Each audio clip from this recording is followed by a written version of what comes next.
I'm having followed the case that the Detroit Free Press broke.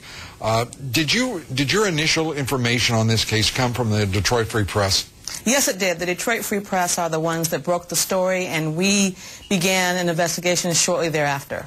And as we have watched this case unfold, it seems pretty clear that there is, at least on the civil side, a clear statement that this mayor carried out an adulterous affair with his chief of staff, that an investigation into his conduct by two police officers resulted in their termination, and their careers were destroyed, and the city had to spend $8.4 million to settle that case. Is that part of this correct to this point?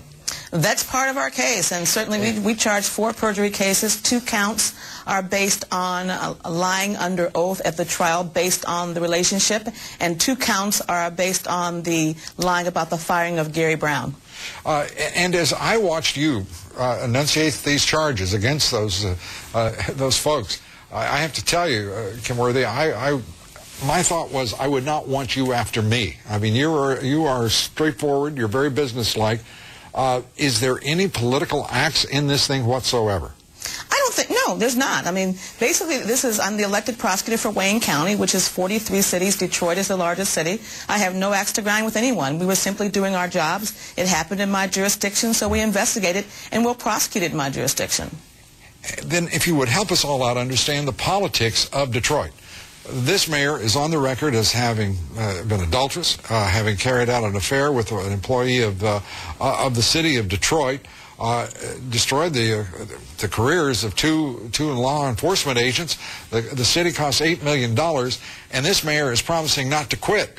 When one would think... Well, that's part and parcel of what this is about. And, you know, I have no say, and nor should I have any say on whether he resigns or not. But it's an unusual stand, but it's something that we have to deal with. And whether he's the mayor or the ex-mayor, we have to go on with our charges. And the defense attorney says point blank those text messages between Ms. Beatty, his lover and chief of staff, and the mayor, you gathered them up illegally. Well, I can't speak for how anybody else got them. I don't think he suggested, at least I hope he's not suggested, that we obtained them illegally, because we certainly didn't. We're a law enforcement legal entity with broad subpoena power, and we obtained them legally. And you have no doubt that they will stand up in court? I'm not worried about that at all. All right. And the idea that the jury pool here, because of the notoriety of the mayor, he is a part of a very prominent political family, including Congresswoman Kilpatrick, the head of the National Black Caucus. Yes. My gosh, how can you find a jury pool that is not tainted by this case in Detroit? Well, as you can imagine, this is not our first high-profile case, and I'm confident that we'll be able to find a jury right here within Wayne County. And if we can't, we'll have to deal with that in the future. But the law states that we have to try and seat a jury within that county if we get that far, and I'm confident that we'll be able to do that. And how soon do you expect to be at trial? You know, it's hard to say. We received an examination date today of June the 9th. I anticipate that may take a little bit of time.